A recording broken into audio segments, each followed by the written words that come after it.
Hello everyone, welcome to Challenger classes. My name is Udit Gupta and I will teach you science throughout the year.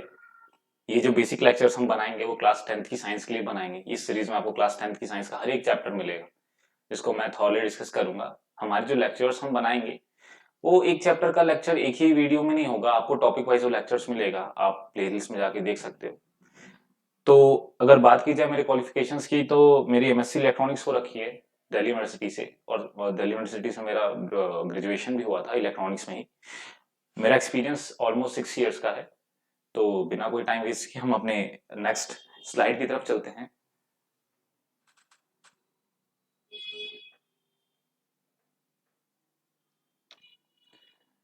तो जो हमारा पहला chapter है science का वो है केमिकल रिएक्शंस एंड इक्वेशंस। ये एक तरीके से बहुत ही बेसिक चैप्टर है क्लास 10th का, और ये बहुत इंपॉर्टेंट भी है क्योंकि आगे आप जितने भी चैप्टर्स पढ़ेंगे, चाहे एसिड बेसिस एंड सॉल्ट्स को पढ़ेंगे, आप मेटल एंड नॉन मेटल पढ़ेंगे, वहां पर हर जगह आपको केमिकल इक्वेशंस देखने को मिलेंगी। तो यहाँ पर ये एक आपको जनरल आइडिया देता है कि केमिकल इक्वेशंस को लिखते कैसे हैं, केमिकल इक्वेशंस के टाइप क्या होते हैं, उनका जो केमिकल इक्वेशंस पे हम यूज कर रहे हैं सिंबल्स, उनका मतलब क्या होता है, ये सारा कुछ हम इस चैप्टर में डिस्कस करेंगे। अगर हम कंटेंट की बात करें जो इस चैप्टर में हम कवर करने जा रहे हैं, तो हमारा जो कंटेंट होगा वो कुछ इस तरीके से होगा कि सबसे पहले हम केमिकल चेंज और फिजिकल चेंज को डिस्कस करेंगे। हम सबसे पहले केमिकल चेंज क्या होता है और फिजिकल चेंज क्या होता है, इन दोनों के बीच का अंतर देखेंगे। उसके बाद हम केमिकल इक्वेशंस की बात करेंगे, फिर हम बैलेंस्ड केमिकल इक्वेशंस की बात करेंगे, फिर हम टाइप्स ऑफ केमिकल रिएक्शंस को देखेंगे जिसमें कि हम अपना combination reaction, decomposition reaction, displacement, double displacement और रिडॉक्स रिएक्शन की बात करेंगे। और सबसे लास्ट में हम जो बात करेंगे वो हम बात करेंगे कोरोजन एंड रेंसिडिटी के बारे में। ये सबसे लास्ट टॉपिक है हमारा, कोरोजन एंड रेंसिडिटी। ये जो है ये बेसिक हमारे लाइफ में हो रहे केमिकल रिएक्शंस का एक एग्जांपल है। जैसे रस्टिंग ऑफ आयरन हो गया, आपका जो आपके प्रिकल्स वगैरह, अचार वगैरह होते हैं, वो अगर एयर टाइट कंटेनर में ना रखे जाए तो वो खराब हो जाते हैं। तो वहां पर भी कुछ केमिकल रिएक्शंस हो रहा होता है, वो हम इस कोरोजन और रेंसिडिटी में डिस्कस करेंगे। तो आज का जो हमारा टॉपिक जो आज मैं डिस्कस करूंगा इस लेक्चर में, वो हमारा होगा chemical change and physical change. उसके बाद जो हमारा नेक्स्ट लेक्चर मैं बनाऊंगा वो केमिकल इक्वेशंस पे बनाऊंगा। तो chemical change and physical change को चलिए पढ़ लेते हैं थोड़ा सा ब्रीफ में। तो क्यों जरूरत है, क्यों पढ़ना है हमें केमिकल चेंज और फिजिकल चेंज स्टार्टिंग में? हम डायरेक्टली हम अपने चैप्टर केमिकल इक्वेशंस या केमिकल रिएक्शन से क्यों नहीं स्टार्ट कर रहे? तो chemical change and physical change पढ़ने के पीछे रीजन ये है कि जो भी केमिकल रिएक्शंस होते हैं उनके पीछे कहीं ना कहीं केमिकल चेंज हो रहा होता है। या यूं समझिए कि अगर केमिकल चेंज हुआ है तो केमिकल रिएक्शन होगा। इसलिए हमें केमिकल चेंज को पहले समझने की बहुत ज्यादा नीड है।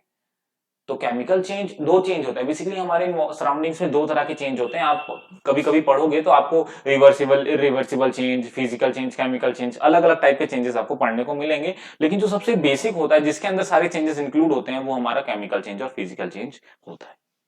तो फिजिकल चेंज की अगर हम बात करते हैं तो मैं एक एग्जांपल लेकर के आपको समझाने की कोशिश करता हूं। जैसे आपको एक लॉग ऑफ वुड दे दिया जाए, एक बड़ा सा लॉग ऑफ वुड दे दिया जाए, और उसको मैं कहूं कि आप इसको पीसेस में चॉप कर दो। आपको मैं एक्स दे दो, कुल्हाड़ी दे दो, और कहूं इसको चॉप करिए। तो जब आप चॉप करोगे तो आपको आपका जो वुड का शेप और साइज होगा वो बदल जाएगा। छोटे छोटे शेप और साइजेस में आपको वुड लॉग मिल जाएगा। तो यहाँ पर वो जो लॉग ऑफ वुड था वो बदल चुका है, उसका फॉर्म बदल चुका है। वो पहले एक बड़ा लॉग ऑफ वुड था, जो कि छोटे छोटे पीसेस में आपको मिल चुका है। तो क्या अगर आप देखेंगे यहाँ जो चेंज हुआ, यहाँ जो शेप और साइज में चेंज हुआ, उसके अलावा क्या हुआ? क्या वहां पर वुड की प्रॉपर्टी बदली? क्या वुड आपका किसी और फॉर्म में कन्वर्ट हो गया? नहीं। जो आपका पहले लॉग ऑफ वुड था और जो अभी आपको जो पीसेस मिले वो दोनों ही वुड के हैं, वो दोनों ही वुड है, मतलब दोनों की प्रॉपर्टीज बिल्कुल सेम है। ठीक है, तो ऐसे चेंजेस हमारे फिजिकल चेंज कहलाते हैं। जैसे अगर मैंने यहां पर लिखा हुआ है, मैंने यहां पर लिखा हुआ है साफ साफ, no new substance are form, कोई नई चीज नहीं बनती, कोई भी नया सब्सटेंस फॉर्म नहीं होता है। जैसे कि आपने उस लॉग ऑफ वुड को पीसेस में चॉप किया, तो आपको चॉप करने के बाद भी जो पीसेस मिल रहे हैं वो वुड के ही मिल रहे हैं, कोई नई चीज आपको नहीं मिल रही। तो इसलिए वो क्या है, वो हमारा फिजिकल चेंज है। वही बात करते हैं फिजिकल चेंज में क्या चेंज आता है। फिजिकल चेंज में फिजिकल प्रॉपर्टी बदलती है, नाम इसीलिए इसका फिजिकल चेंज है। फिजिकल चेंज में फिजिकल प्रॉपर्टीज चेंज होती, जैसे शेप हो गया चेंज, शेप चेंज हो जाना, साइज का चेंज हो जाना। ठीक है, ये हमारी फिजिकल प्रॉपर्टीज में चेंज आता है फिजिकल चेंज। ये रिवर्सिबल नेचर का होता है, रिवर्सिबल नेचर का होता है। इसको समझाने के लिए मैं आपके लिए एक एग्जांपल लाता हूं। एक आप बलून लीजिए जिसमें बिल्कुल भी एयर नहीं फील्ड है। आप उसमें हवा भरिए, चाहे पंप के थ्रू भरिए, चाहे अपने माउथ से भरिए, उसको इन्फ्लेट कीजिए, उसको फुलाइए। फुलाने के बाद आप देखेंगे बलून का शेप चेंज हो चुका है। तो यहाँ पर एक फिजिकल चेंज आ चुका है। उसके बाद जब बलून को आप वापस से हवा बाहर निकालेंगे तो बलून का साइज फिर वो रिगेन कर लेगा, बलून अपना साइज रिगेन कर लेगा। तो ये क्या है, यहां पर एक उसने अपने साइज को रीगेन कर लिया, मतलब ये एक तरीके का रिवर्सिबल चेंज हुआ। एक और एग्जांपल लेते हैं, आइस लीजिए आप, आइस को आप मेल्ट मेल्ट करिए, मेल्ट करके उसको वाटर बनाइए, क्या वो वाटर दोबारा आइस नहीं हो सकता? बिल्कुल हो सकता है। वो वाटर को आप फिर से फ्रीज करेंगे, उसको उसके फ्रीजिंग पॉइंट्स जितना टेम्परेचर दे देंगे तो वहां पर वो फिर से आइस बन जाएगा। तो ये भी कैसा है, ये भी एक रिवर्सिबल चेंज। अब यहां पर जो फिजिकल चेंज होता है ना, इसमें कोई एनर्जी रिलीज नहीं होती हीट वगैरह के फॉर्म में, कोई नई एनर्जी रिलीज नहीं होती। यहाँ जो हमारा रिवर्सिबल चेंज होता है, यहाँ पर कोई भी एनर्जी रिलीज नहीं होती। यहाँ पर क्या होता है, यहाँ पर किसी भी फॉर्म में आपको एनर्जी रिलीज होती दिखाई नहीं देगी।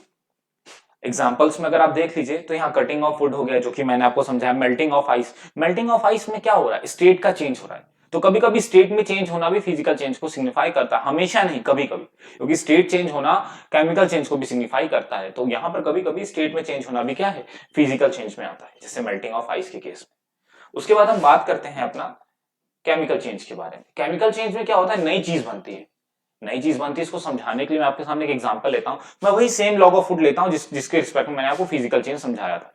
तो अगर मैं वही लॉग ऑफ वुड ले लूं और उसको मैं जला दूं, मैं उसको अगर जला दूं तो क्या होगा, तो वो वुड चेंज हो जाएगा ऐश में, राख में बदल जाएगा। अब वो ऐश जो है वो वुड से ही बनी है, वुड को जलाने से ही मिली है।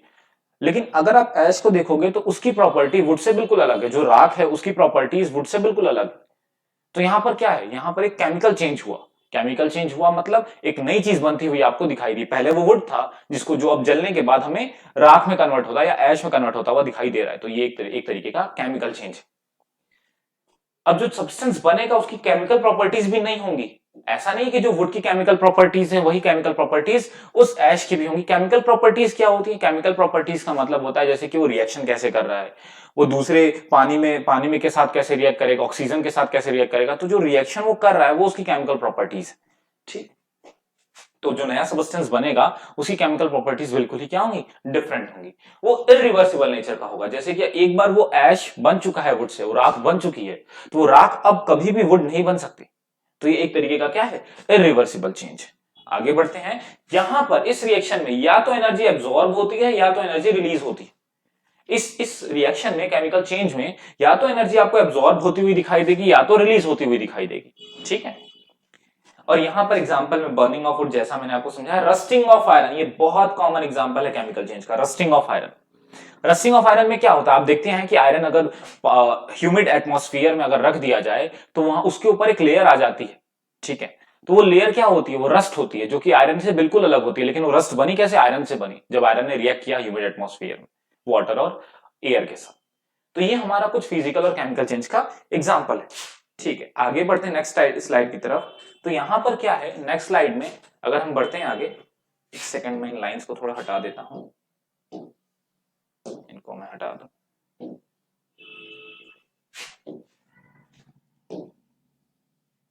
यहां पर अगर हम बात करें तो यहां पर एनसीईआरटी में जब आप चैप्टर को रीड करोगे, पहला चैप्टर। अच्छा, एक बात मैं आपको बता दूं, अगर आपको क्लास 10th में अच्छा स्कोर करना है तो आपके एनसीईआरटी के हर एक टॉपिक को, एनसीईआरटी को थॉरली समझना होगा। जो क्लास 10th में जो बोर्ड्स है वो आपसे एनसीईआरटी से बढ़कर नहीं पूछता। बच्चों को लगता है क्वेश्चन आउट ऑफ सिलेबस आ गया या ये तो बुक में था ही नहीं, ऐसा कुछ नहीं होता। सब चीजें बुक में इंक्लूड होती हैं, बस जरूरत होती है उसको थॉरली पढ़ने की। तो मैं पहले सजेस्ट करूंगा, जो भी बच्चे 10th में इस बार गए हैं उनसे रिक्वेस्ट करूंगा कि आप पहले एनसीईआरटी को अच्छे से पढ़ो, उसके बाद आप दूसरी साइड बुक को प्रेफर कर सकते हो। ठीक है, तो पहले आप एनसीईआरटी को थॉरली रीड करो। तो यहां पर एनसीईआरटी के कुछ एग्जांपल्स हैं जो कि सबसे स्टार्टिंग में है, जो केमिकल चेंज को रिप्रेजेंट कर रहे हैं। मैं हर एक एग्जांपल को आपको समझाने की कोशिश करता हूं। क्या होगा अगर मिल्क को हम रूम टेम्परेचर पर ऐसे ही छोड़ दें, ऐसे ही लेफ्ट कर दे, एक्सपोज मतलब ऐसे खुला छोड़ दे रूम टेम्परेचर पर। समर्स में गर्मी बहुत होती है, गर्मियों में मतलब टेम्परेचर बहुत ज्यादा होता है गर्मियों का, तो मिल्क क्या होगा, मिल्क कर्ड में कन्वर्ट हो जाएगा। हम सबको पता है जो मिल्क होगा, ये जो मिल्क होगा ये कर्ड में कन्वर्ट हो जाएगा। अब सभी को पता होगा कैसे कन्वर्ट होता है। कुछ बैक्टीरिया होते हैं जिनका नाम लैक्टोबैसिलस होता है। लैक्टोबैसिलस मेन बैक्टीरिया होता है, बाकी और भी बैक्टीरिया इन्वॉल्व होते हैं। तो लैक्टोबैसिलस नाम का एक बैक्टीरिया होता है जो क्या करता है, मिल्क को कर्ड में कन्वर्ट कर देता है। लेकिन वो बैक्टीरिया को एक्शन करने के लिए पर्टिकुलर टेम्परेचर चाहिए, जो कि ज्यादा होना चाहिए रूम टेम्परेचर से। तो यहां पर क्या है, जो मिल्क होता है वो कर्ड में कन्वर्ट हो जाता है। अगर आप ध्यान से देखेंगे तो जो कर्ड है उसका टेस्ट, उसकी प्रॉपर्टीज मिल्क से बिल्कुल डिफरेंट है और आप कर्ड को दोबारा मिल्क भी नहीं बना सकते। मतलब ये पूरी तरीके से इरिवर्सिबल चेंज है। साथ ही साथ यहाँ पर जो कर्ड फॉर्मेशन हो रहा है, जो कर्ड हमें मिल रहा है, उसकी प्रॉपर्टीज बिल्कुल ही मिल्क से बिल्कुल डिफरेंट है। तो ये यहाँ पर क्या हुआ है, यहाँ पर एक केमिकल चेंज हुआ है। ठीक है। आयरन तवा की बात करी जाए, जब आयरन तवा, पैन या नेल को जब आप ह्यूमिड एटमॉस्फेयर में एक्सपोज करते हो, ह्यूमिड एटमॉस्फेयर में ही क्यों कर रहे हैं हम बात, हम और कोई नॉर्मल टेम्परेचर, नॉर्मल एटमॉस्फेयर या नॉर्मल सराउंडिंग कंडीशंस की बात क्यों नहीं कर रहे हैं, तो याद रखिएगा ये बहुत ही ज्यादा इंपॉर्टेंट बात है कि जब भी हमारा आयरन एयर एंड वाटर दोनों की प्रेजेंस, उसको दोनों की प्रेजेंस मिलती है, दोनों की प्रेजेंस में आयरन जो है एयर और वाटर दोनों की प्रेजेंस में क्या करता है, रस्टिंग करता है। आप ये कह लीजिए कि आप आयरन की रॉड को पानी में बस डुबा कर रखिए, वहां एयर नहीं प्रेजेंट है, ऐसा पॉसिबल तो नहीं है, क्योंकि वाटर में आपको पता है डिफ्यूज हो जाती है एयर, तो वाटर में एयर प्रेजेंट होती है। तो अगर मैं मान लेता हूं एक आइडियल कंडीशन जहां पर आयरन जो है वाटर में डिप्ड है और वहां वाटर है सिर्फ, उसमें कोई एयर नहीं है, तो रस्टिंग कभी नहीं होगी। या फिर मैं कह लूं कि हमने आयरन को एक ऐसी जगह रखा है जहां सिर्फ और सिर्फ हवा है, वाटर वेपर नहीं है, उस आपके एयर में वाटर वेपर का कोई भी कंटेंट प्रेजेंट नहीं है, तो वहां पर भी रस्टिंग नहीं होगी। आयरन की रस्टिंग होने के पीछे रिस्पॉन्सिबल ये दोनों फैक्टर्स होते हैं, एयर एंड वाटर। तो इसीलिए जो ह्यूमिड एटमॉस्फेयर होता है, ह्यूमिड एटमॉस्फेयर का मतलब होता है एयर भी प्रेजेंट है और वाटर भी। आप ऐसा फील करा होगा आपने, जब बारिश का टाइम होता है, बरसात का टाइम होता है, तो वहां पर क्या होता है, वहां पर बरसात होने के तुरंत बाद अगर धूप निकल जाती है तो आपको बहुत स्टिकनेस फील होता है ना, चिपचिपा सा फील होता है। क्यों होता है ऐसा, रीजन क्या है ऐसा फील होने के पीछे? तो ऐसा फील होने के पीछे रीजन ये होता है कि जब बारिश हुई होती है तो चारों तरफ पानी बिखरा होता है, और जैसे ही धूप निकल जाती है उसके बाद तो वो पानी इवापोरेट होकर के आपके चारों तरफ एटमॉस्फेयर में आ जाता है। तो वही पानी जो है वो एटमॉस्फेयर में प्रेजेंट जो वाटर है, जो वाटर वेपर के फॉर्म में, वो इतना ज्यादा अमाउंट में होता है कि वो आपकी बॉडी पे जब आता है और आपकी बॉडी से स्टिक होता है तो आपको चिपचिपापन फील होता है। तो उस केस में वो जो एटमॉस्फेयर होता है उस पर्टिकुलर टाइम का, वो ह्यूमिड एटमॉस्फेयर होता है, जहां पर एयर के साथ साथ वाटर वेपर भी बहुत ज्यादा अमाउंट में सराउंडिंग में प्रेजेंट है। तो ऐसे एटमॉस्फेयर में अगर आयरन आप रख दोगे तो क्या होगा, उसकी रस्टिंग बहुत तेज होगी। तो यहाँ रस्टिंग जब आयरन की होगी, जब आयरन रस्ट में कन्वर्ट होगा, जब आपका आयरन जो है वो जब रस्ट में कन्वर्ट होगा, तो ये भी एक केमिकल चेंज है। आगे बात करते हैं ग्रेप्स गेट फॉर्मेंटेड। ग्रेप्स का जब फॉर्मेंटेशन होता है, फॉर्मेंटेशन सभी को पता है, जब ईस्ट क्या करते हैं, ईस्ट शुगर को अल्कोहल में कन्वर्ट करते हैं, ईस्ट जब शुगर को अल्कोहल में कन्वर्ट करते हैं तो इस प्रोसेस को फॉर्मेंटेशन कहते हैं। अब ग्रेप्स, क्योंकि ग्रेप्स है, ग्रेप्स में शुगर प्रेजेंट होता है, और उसके शुगर को, ग्रेप्स में प्रेजेंट शुगर को ईस्ट क्या करते हैं, एनारोबिक रेस्पिरेशन करके किसमें कन्वर्ट कर देते हैं, अल्कोहल में कन्वर्ट कर देते हैं। तो आप यहां ध्यान से समझिएगा, ग्रेप्स में जो शुगर प्रेजेंट है वो अल्कोहल बन गया, एक नई चीज बन गई।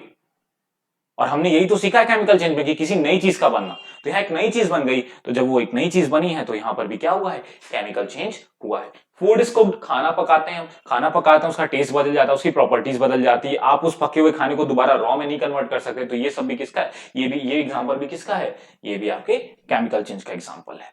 यहाँ पर food get digested in our body, जब फूड डाइजेस्ट होता है, तो फूड डाइजेस्ट होता है तो क्या होता है डाइजेशन में, जो कॉम्प्लेक्स सब्सटेंस होते हैं वो सिंपल सब्सटेंस में कन्वर्ट हो जाते हैं। यही हमने पढ़ा है कि डाइजेशन का मतलब ही यही होता है कि जो कॉम्प्लेक्स चीजें हैं वो किसमें कन्वर्ट हो जाती हैं, वो सिंपल सब्सटेंस में कन्वर्ट हो जाती हैं। तो सिंपल सब्सटेंस में कन्वर्ट हो जाती है, मैं आपको ऐसे बताता हूं जैसे कार्बोहाइड्रेट्स है, कार्बोहाइड्रेट्स वो कन्वर्ट हो जाता है ग्लूकोज में, जिससे हमारी बॉडी फिर बाद में एनर्जी बनाती है सेल्स में। ठीक है। प्रोटीन जो है, प्रोटीन किस में कन्वर्ट होता है, अमीनो एसिड में होता है ना, पढ़ेंगे चैप्टर 6 में सब, हम लाइफ प्रोसेस में ये सब पढ़ेंगे, परेशान मत होइए।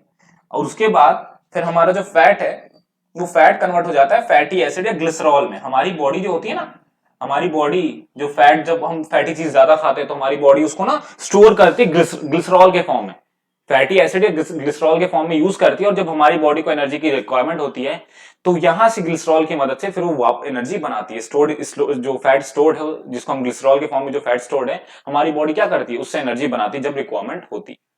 अच्छा, जब हम रेस्पिरेशन करते हैं, रेस्पिरेशन वाला तो सबको पता होगा, इक्वेशन बचपन से रटाते आ रहे हैं ना, रट लो। तो यहां पर ध्यान से देखो, रेस्पिरेशन में क्या होता है सबको पता है, जो हमारे बॉडी में जो ग्लूकोज है, जो भी हमने बात करी, हमने क्या बोला था अभी, जो हमारा जो कार्बोहाइड्रेट्स है वो किसमें कन्वर्ट हो जाता है, वो कन्वर्ट हो जाता है, एक सेकेंड रुकिएगा, जो कार्बोहाइड्रेट्स है वो कन्वर्ट हो जाता है ग्लूकोज में। तो यही ग्लूकोज हमारी बॉडी में जो है सेल्स के पास जाता है और हमारे सेल्स में जब हम ब्रीदिंग करते हैं, ब्रीथ करते हैं, तो ऑक्सीजन जो हमारे लंग्स में गया था, वो लंग्स से बॉडी के हर एक सेल तक चला जाता है वो ऑक्सीजन, और जाकर के सेल्स में ग्लूकोज से कंबाइन होता है और क्या बनाता है, एनर्जी बनाता है, साथ में CO2 गैस बनाता है जो कि हम एक्सहेल कर देते हैं, और साथ में बनाता है वाटर। तो यहां पर आप देखिए, आपने लिया क्या था, आपने लिया था ग्लूकोज एंड ऑक्सीजन। क्या आपको ग्लूकोज एंड ऑक्सीजन मिल रहा है? क्या नहीं मिल रहा, आपको नई चीजें मिल रही है, कार्बन डाइऑक्साइड एंड वाटर मिल रहा है और एनर्जी मिल रही है। तो ये क्या है, यहाँ पर भी केमिकल चेंज हुआ है। तो ये सारे जो एग्जांपल एनसीईआरटी ने डिस्कस करे थे, ये सारे किसके थे, ये सारे केमिकल चेंज के थे। ठीक है, आज की क्लास में हम इतना ही कवर करेंगे। ये हमने पूरा कवर कर लिया अपना physical change and chemical change, जो कि चैप्टर का बेसिक्स है। आई होप कि आप सबको ये वीडियो समझ में आई होगी। मिलते हैं नेक्स्ट चैप्टर में, नेक्स्ट लेक्चर में, जहां पर हम डिस्कस करेंगे केमिकल इक्वेशंस को। तब तक के लिए थैंक यू, और इस वीडियो को आप पढ़िए, नोट्स बनाना है नोट्स बनाइए, और जहां जितना मैं कंटेंट यहाँ आपको पीपीटी में दे रहा हूं, उसको भी अगर आप नोट्स के फॉर्म में लिख रहे हो, that is sufficient for your 10th। So thank you.